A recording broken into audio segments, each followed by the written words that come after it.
Hello, it's Judith here. So why do people come and see me? The main group of clients that I see are those who are suffering from anxiety, fears or phobias. And therefore that's why they come and see me, because they're anxious 24/7 or most of the time, or they have a fear of a particular thing or situation. But if you take it back a step further, why are they anxious most of the time? Why do they have a particular fear or phobia? Often we just don't know. And for many people, that is one of the most frustrating things about their condition. I feel anxious all the time, but I have nothing to worry about, or nothing worse than the next average person. You know, financially I'm okay, in good health, good relationship, enjoy my job, you know, everything is apparently fine, and yet I'm anxious, and that's ruining my life, and I just don't know why. Sometimes it can come from learned behaviour. Very often when I'm asking a client questions, or maybe it comes up later in the session, oh, well, my mum was a bit of a worrier. So then we investigate how much of a bit of a worrier her mum was, and we find that her mum was very fearful about a lot of things, and was fearful about letting her child, you know, push the boundaries and go out and do things, and so instilled, you know, a propensity to be fearful and therefore to be anxious in that child. We learn to be adults by learning behaviour mostly from the people who care for us, our parents or carers, our teachers, other significant adults in our lives. And if we have one close adult who is a bit of a worrier, that then instills in us the belief that the world is a dangerous place, and therefore we should be looking out for risk at all times. I did a short series a while ago about trauma. So trauma, and I'm using it in its broadest definition, can of course lead to anxiety or a particular fear. And sometimes it's a biggie, sometimes it's something really horrendous. So, you know, if you've been involved in a plane crash or a plane that nearly had a disaster, then it wouldn't be surprising if you're a bit nervous about flying, or if you'd had a horrendous experience in hospital, it wouldn't be surprising that you disliked hospitals or some aspect of hospitals. But sometimes it can just be a sort of steady stream of things that when I say to my client about childhood experiences, well, that was abusive. Well, no, it wasn't really, they generally say.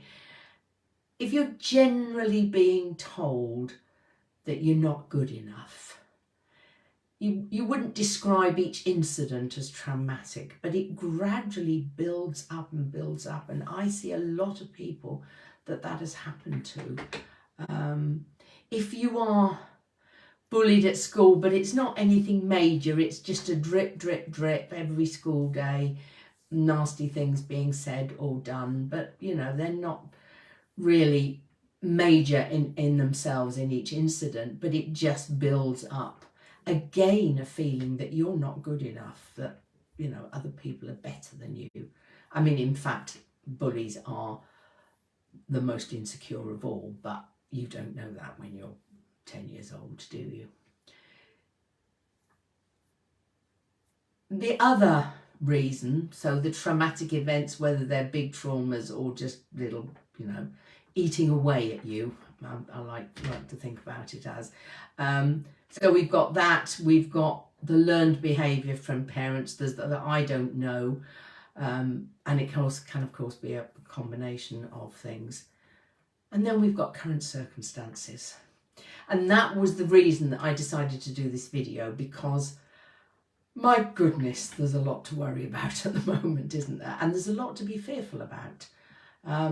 I came back from holiday, and I tend to sort of switch the news on at breakfast. You know, maybe it's not the best way to start the day, but, you know, I think, well, I'll get it over with. I'll just find out what was going on, and then I'll forget about it for the rest of the day. And, you know, I hadn't heard any news for nearly 2 weeks. So it was just one disaster after another. There's a war here, an imminent war here, and then there's this, and then there's this, and then... And I just turned it off and thought, I don't want to know any of this. So I did play ostrich for a bit, I must admit. But to be serious, there is a lot going on. There's the huge things like global warming and the consequences of all our actions in that arena. There are wars and potential wars in all sorts of places. There's worldwide shortages of goods and fuel, and therefore rising prices. So bringing it all closer to home, we've got rising prices, we've got people going on strike, from barristers to rail workers, because they believe that what they're earning isn't enough to cover the increasing costs of living. And there was evidence, I think last week, that in real terms our incomes have all reduced dramatically because of the rising cost of living.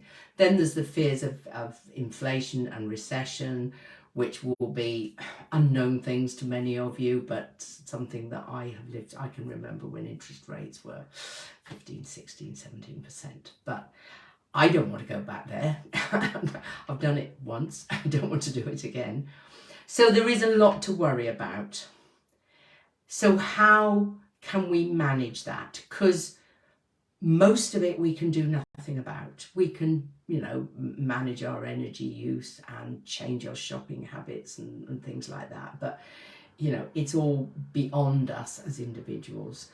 So I plan to do a couple of more videos on this topic, thinking about the practical things you can do, and then about how to manage the residual worry, because it's not helpful. It isn't going to make things any better. It's going to eat away at you and make things worse, in fact. So, but how can we deal with a set of circumstances which at the moment are pretty bleak?